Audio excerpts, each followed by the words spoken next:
Assalamu alaikum wa rahmatullahi wa barakatuh. Hare musidɓe julɓe ko min Muhammad Alpha ari ka platform men ɗo fi inne wonde ma ka plateau men ɗo fi yen wawu ɓeydondirde e ɗi wagutuji ɗi jogiɗen ɗo hiɗen andi Allah subhanahu wa ta'ala landitoyto en fi ɗi wagutuji ɗi jogiɗen ɗo. Haray ka wawgol nafitorgol ɗi wagutuji ɗo addi en sincuɗi darsuji ɗo hiɗen tori Allah subhanahu wa ta'ala ene wonɓe e wadde darsuji ɓen e wonɓe e jentade ɓen e jentoytoɓɓen fo yo Allah subhanahu wa ta'ala huntan en hajuji men ɗin ɓuttinana en ka meɗen okkora en lamɓe moɗɗuɓe yurmeteɓe ɓiɓɓe leydi ni hiɗen tori Allah subhanahu wa ta'ala enen kadi ka wonɗen ga yo Allah subhanahu wa ta'ala dandu en bone ɗe nawnaje wonɗe e sakade danda en bone kañum kadi kala ko wi'ete nambaraji wonɗi e yilade hakkude leydi e kammu barkina fayɓe men ɓen nada pottal e welo welo e jalbedi ka nder galleji meɗen kala e meɗen jogiiɗo sunu yo Allah subhanahu wa ta'ala ittanmo sunde makko nden kala jogiiɗo sonja yo Allah subhanahu wa ta'ala ittanmo sonja makko. Hara hiɗen andi ko wagutuji innen koye nder minitaji 10 woni ko waɗeten oɗo darsu meɗen ma hara yona fi jangugol mako goto e nder makuji nulaɗo ɗin sallllahu alayhi wa sallam. hande kadi hiɗen suɓi hadis mo juuta kono ko hadisa mo tawata no gasa woɓɓe men no gollirdemo no gasa kadi woɓɓe e meɗen no andi fi makko hara heɓali feere no golliramo no gasa kadi woɓɓe meɗen hara na naali fi makko. kon woni on hadis ɗo mi jangamo ka haala arabu mi firtoya ka pular. an ibnu umara radiyallahu anhuma qal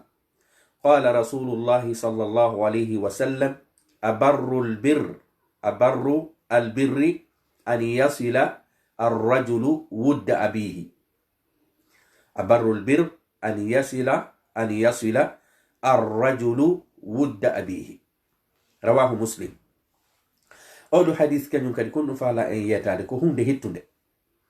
nulaɗo sallllahu alayhi wa sallam maki ko seydina ibnu umar ɓiɗɗo seydina umar ibnu al-khattabi on woni ko filli o hadis ɗo abdullah ibnu umar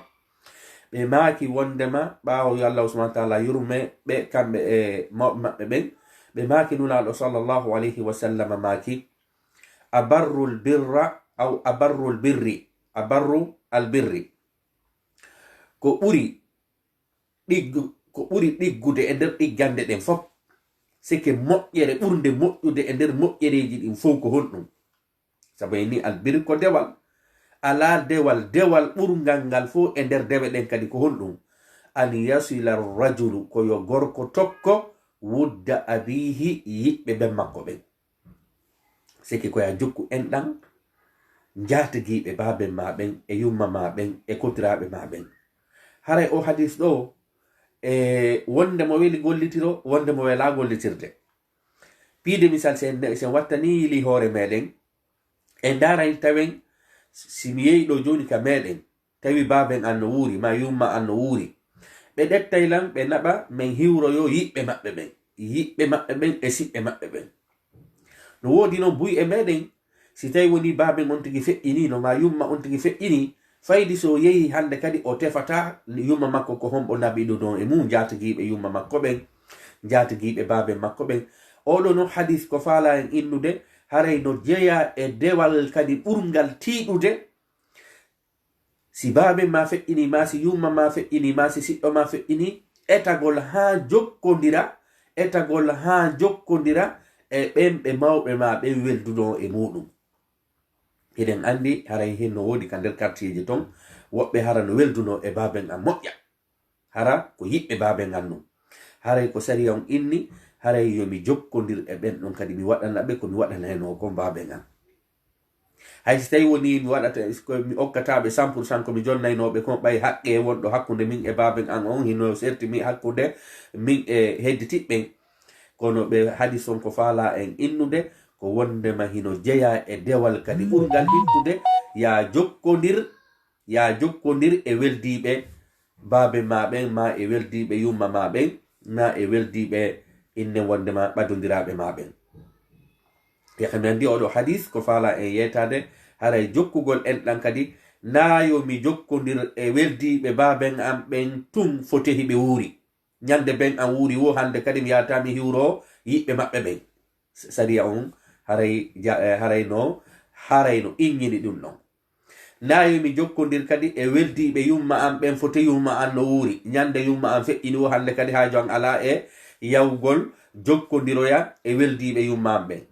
Sariya on ko faala ɓay tu woni yumma ma feƴƴini ma baben ma feƴƴini haray kadi ngal weldigal ngal baben ma welduduno e jama on naya jooɗo ɗon ha ngal weldigal ɗon ngal bona ko ya wonu sabu kadi ngal wondigal ɗon ngal duumo. Sabu fiyon ɗum sariya on ko arani ko fi yon jogodir on fo yurmodir ruhama'u bainahum ashidda'u ala al-kuffar ruhama'u bainahum yurmodiral hattirde e yurmodiral koye wonu hakkunde julɓe ɓen no jeeya noon e yurmodiral goo si baabe ma feƴƴini ma si yumma ma feƴƴini ma ko wiyete ko ɓaddodiraɓe ma ɓen kotirawo ma miñirawo ma si feƴƴini Allah subhanahu wa ta'ala yaafo feƴƴiɓe ɓen fof haray hiɗen haani wurnutugol ngal wondigal moƴƴal ngal ɓe wonduduno e jama on. No yi hadis o no raɓɓiɗi kono haray mana makko no tiiɗi haray kadi no gasa haray hino jeeya e sunna ko windete kon sunnatul mahjura haray hino jeeya e sunna enen ka meɗen faydimo oɗo hadis naafo Allah subhanahu wa ta'ala arsiki gollitirgol mo kono ko en etto gollitiremo. Haray ko honɗum nunaɗo sallallahu alayhi wa sallam maaki ala ko ɓuri moƴƴude e dewe ɗen kadi fof e ɗiggalngol Allah subhanahu wa ta'ala few ɓuri jokkodir gorko si jokkodiri kadi e weldiɓe mawɓe makko ɓen. Haray ko en jokkodir e ɓe mawɓe men ɓen welduduno ɓen e muɗum e hoore laaɓal ko en jokkodir e maɓɓe yurminen ɓe si tawi woni mawɓe men ɓen feƴƴini haray ko en nulaɗo sallallahu alayhi wa sallam maaki e hadis go harana oɗo hadis ɓe maaki si goɗɗo feƴƴini hiɗen andi ko piiji ko sadakatul jariya haray sadaka ilowo kañum e toranagol mo Allah kañum e jokkodirgol ko ɗon faalaɗen shahidon e jokkodirgol ɓe on tigi jokkodiraynoɓen sino mari ɓiɗɗo ɗum ɗon kañum kadi no jeeya e dewe innen wondema hewtayde moɗen kalkiliɗo min hara baben an no welduno ɗo innen e mawɓe ka kartiyamen baben an feƴƴina tawata ha ɗo ni min miɗo duumini ngal wondigal ɗon mi noddayɓe ko yekkum mi heɓi wo kadi simi mokkorayɓe simi yehi kadi mi hiwroytoɓe haray ko hombo ɗin baraji ɗon ɗi wodani ko mawɗo ma on kadi sabu ko mawɗo ma on sincuno ngal wondigal ɗon ko ɗum waɗi nulaɗo maki sallllahu alayhi wa sallam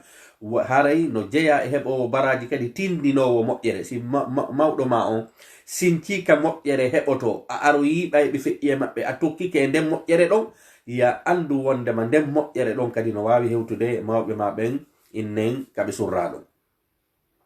Haray musidɓe julɓe hadis on ko message on ko yetti en ko en jokkodir e weldiɓe mawɓe men ɓen si mawɗo ma on welduno e woɓɓe hoore fi Allah si tawi woni feƴƴi e maɓɓe naya accungal weldigal ɗon ngal maaya naya accungal weldigal ɗon ngal yeebo nulaɗo sallllahu alayhi wa sallam ala nafoore ka woni si wonaɓe andini en fi mayre ala lorra kadi ka woni si wonaɓe andini en fi mayre. Medda ɗo qissa goto e seydina Abdullah ibn Umar ɓe filliɓe o hadis ɗo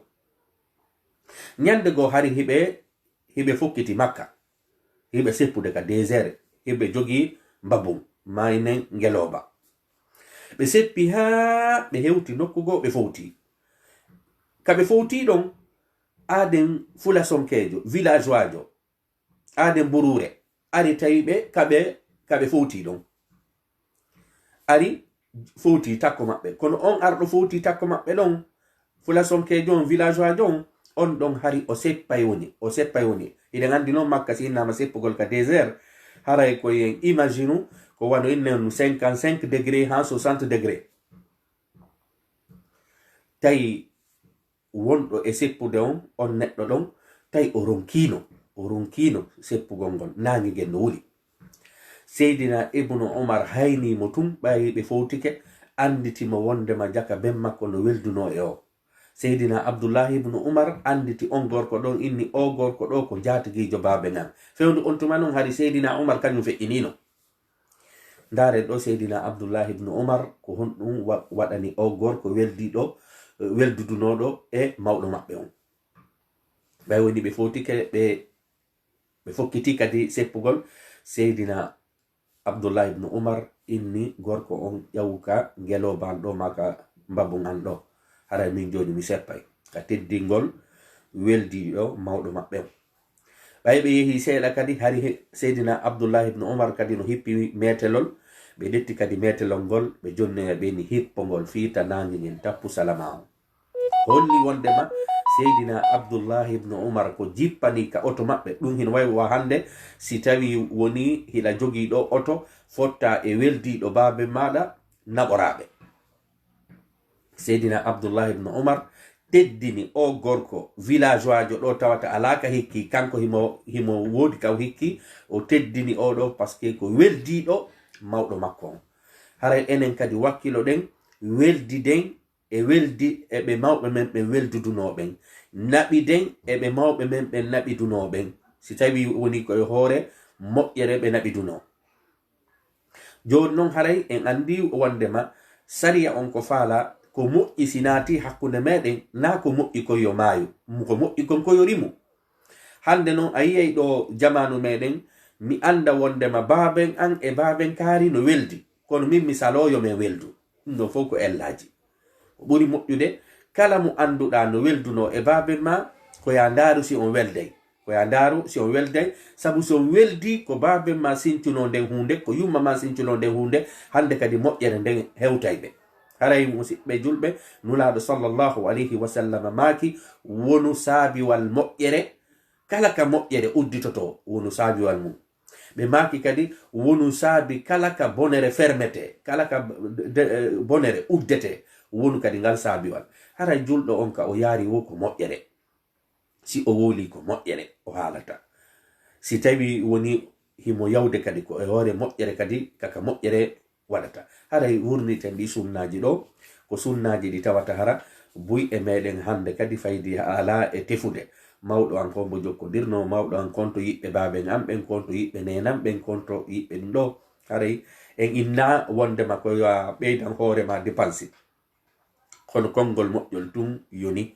haray hiɗen hani innen wondema wurnutugol ɗiɗo hadisaji. haray mi janga nde wotere ɗaɓɓe darde.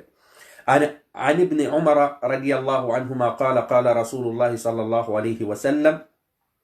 أبر البر أن يصل الرجل ود أخيه رواه مسلم. سيدنا عبد الله بن عمر فيلي وندما نولا ماكي صلى الله عليه وسلم ko ɓuri ɗiggude e ɗiggande ɗen fof, ko ɓuri moƴƴude e dewe ɗen fof, an yasila rajulu koyo gorko jokko, koyo gorko tokko, koyo gorko naɓidu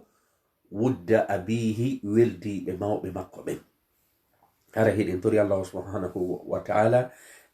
ngal weldigal ngal wonɗen e waɗude hakkunde men fof, yo allahu subhanahu wa ta'ala waɗungal weldigal taway ngal naafi aduna, naafi intérêt hoy personnel, yo allah waɗu weldiren fi allah, sabu ko weldugol fi allah ngol tun hewtoyta yawmal qiyama. nulaɗo sallllahu alayhi wa sallam maaki jeɗɗo wonoya e ɗowdi allah liñande ɗowdi ala, si wona ɗowdi makko de ɓe sifi e nder ɓe jeɗɗoɓe ɗon hino jeeya e himɓe hiɗidirɓe fi allah, ɓe wondiri fi allah, ɓe seediri fi allah. yo allah waɗu en hiɗidirɓe fi allah, taway ɓe ngal giggol ɗon ngol giggol ɗon waway en moɓidiroyde kal janna, okkora en doole kadi jokkodirgol e weldiɓe mawɓe men ɓen. haray lan hatta ɗo min Mouhammad Alpha, haray mi jarni onon wonɓen e sivude ɓen ka réseaux sociaux fo, en fof hawtiten hebbinen du'awuji fi ko fewndi kamen e ko fewndi kamen ɗo. haray lan hatta ɗo, wassalamu aleykum wa rahmatullahi wa barakatuh.